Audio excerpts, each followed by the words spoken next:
Hello students, हमारे YouTube channel ATS online classes में आपका एक बार फिर से स्वागत है। 12th क्लास के सेकंड चैप्टर में अभी तक हमने एक्सप्लेन किया था pre fertilization events and fertilization events in flowering plant. इस वीडियो में हम डिस्कस करेंगे post fertilization events in flowering plant. बिना किसी देरी के स्टार्ट करते हैं अपनी वीडियो।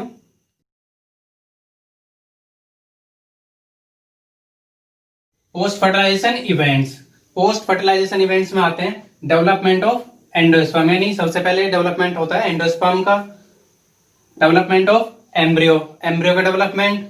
उसके बाद मैच्योरेशन होता है ओव्यूल्स का, जिसके द्वारा बनते हैं सीड्स, और ओवरी का मैच्योर होने से बनते हैं फ्रूट्स। सबसे पहले जो हम पढ़ेंगे टॉपिक वो है formation of endosperm. The endosperm develops before the embryo because the cells of the sperm provide nutrition to the developing embryo। जो एंडोस्पर्म रहता है वो एम्ब्रियो से पहले डेवलप होता है, क्योंकि जो सेल्स होती हैं स्पर्म की वो प्रोवाइड करती है न्यूट्रिशन जो कि एम्ब्रियो डेवलप हो रहा होता है। The primary endosperm nucleus repeated divided to give rise to free nuclei, यानी जो प्राइमरी एंडोस्पर्म न्यूक्लियस होता है वो रेगुलर डिवाइड होकर फ्री न्यूक्लियाई बनाता है। ये जो स्टेज है डेवलपमेंट की वो कहलाती है free nuclear endosperm. Cell wall formation occurs next resulting in a cellular endosperm. उसके बाद सेल वॉल का फॉर्मेशन होता है। सेल वॉल के फॉर्मेशन से जो है सेलुलर एंडोस्पर्म बनता है। The endosperm may be either fully consumed by the growing embryo as in pea and beans. हो सकता है कि जो एंडोस्पर्म है वो फुली कंज्यूम हो जाए एम्ब्रियो के द्वारा, जो डेवलपिंग एम्ब्रियो है उसके द्वारा जो एंडोस्पर्म वो पूरा कंज्यूम हो सकता है, जैसा कि पी और बीन्स में होता है, या फिर रिटेन रह सकता है मैच्योर सीड में भी, जैसा कि कोकोनट में और कैस्टर में होता है।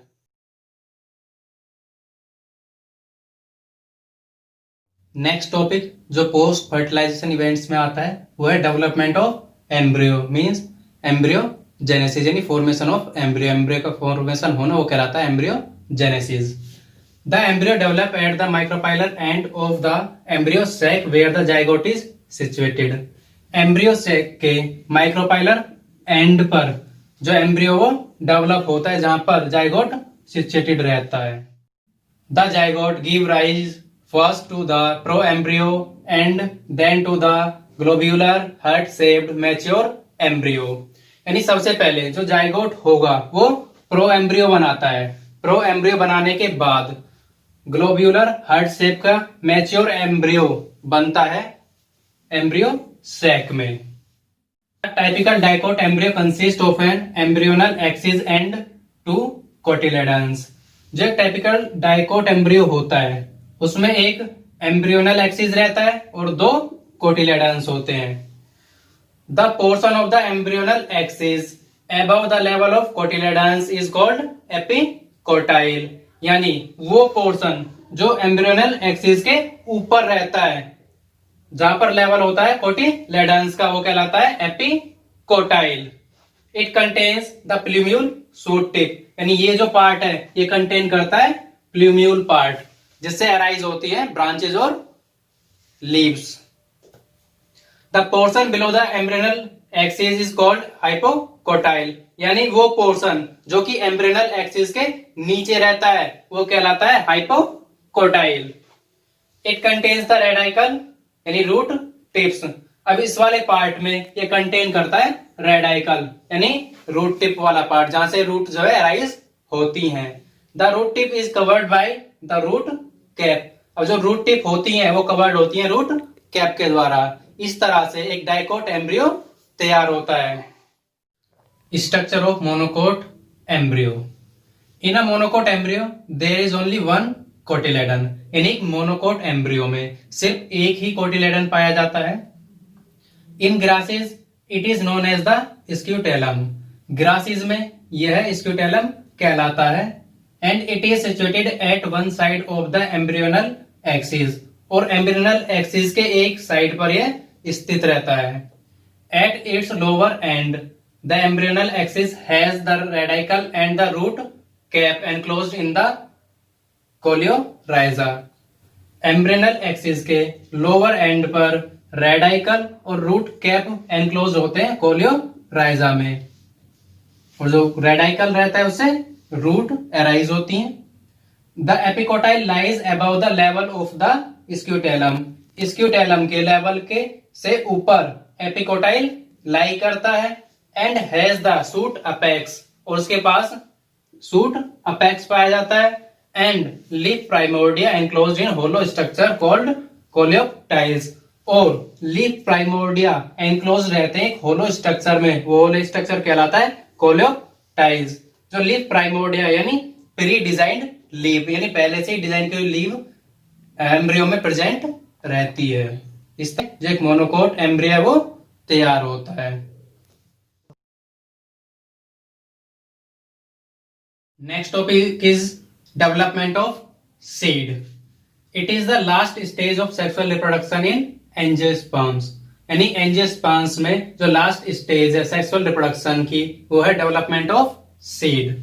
Seeds are the fertilized ovules that are developed inside a fruit.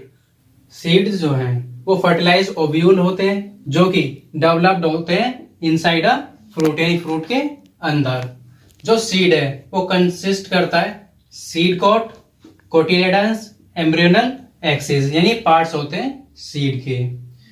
Seed में भी albuminous, endosperm present as in wheat and maize, और non albuminous endosperm absent since it is consumed by the growing embryo as in pea and beans।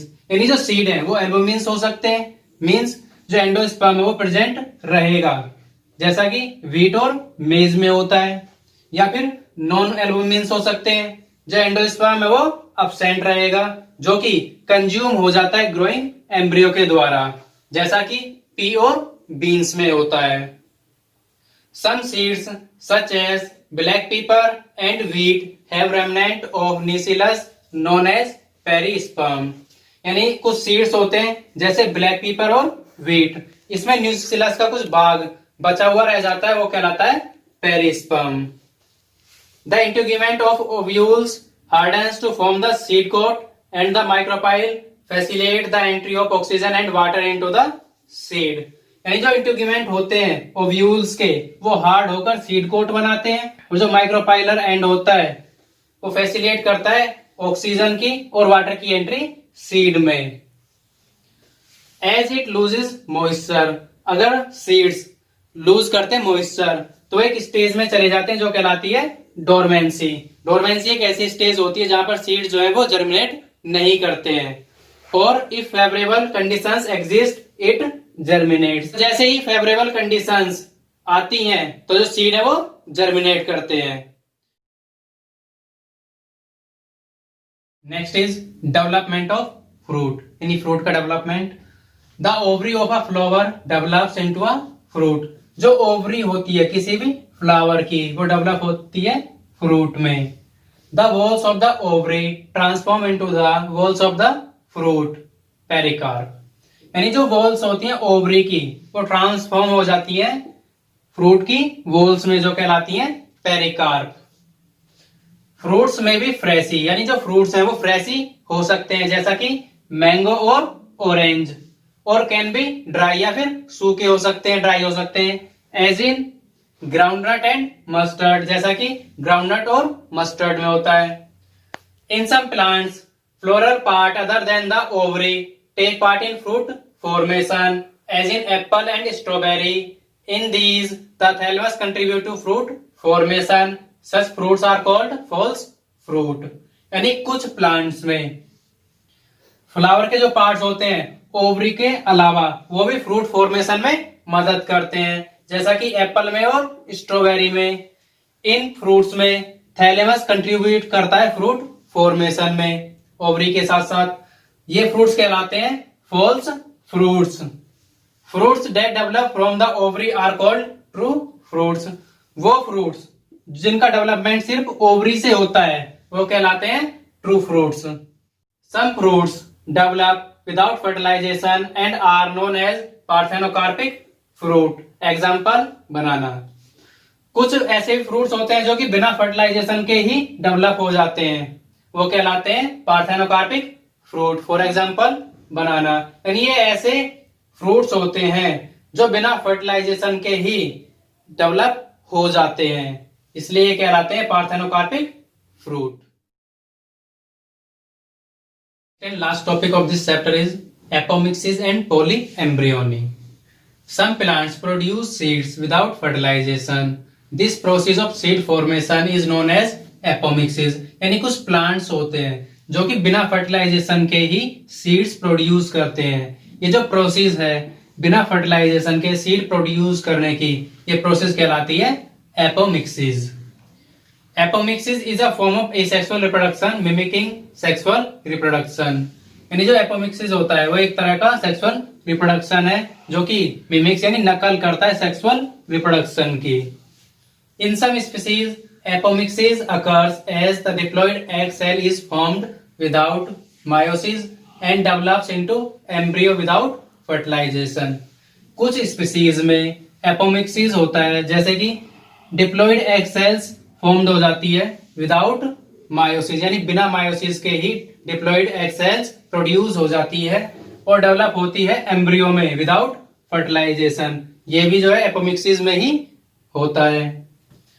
In some varieties of citrus and mango, the nucleus cells divide and protrude into the embryo sac to develop into embryos. यानी कुछ variety होती है citrus fruit की और mango की, जिसमें nucleus sales divide होती रहती हैं और एम्ब्रियो सैक में फैल जाती हैं। एम्ब्रियो सैक में फैलने के बाद डेवलप होती हैं मैनी एम्ब्रियोज में, यानी बहुत ज्यादा एम्ब्रियो बनाती हैं।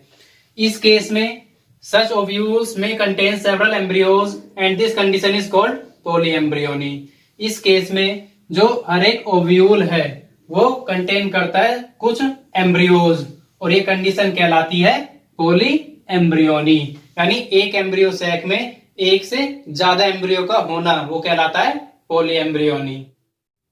Apomixis is important for producing hybrid varieties of fruits and vegetables and also for increasing crop yield multifold.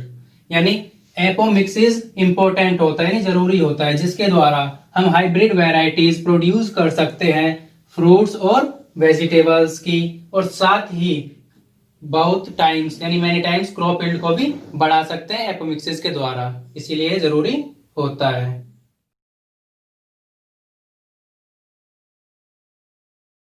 अगर आपने हमारी पुरानी वीडियोस नहीं देखी हैं तो उन वीडियोस का लिंक इस वीडियो के डिस्क्रिप्शन में मिल जाएगा।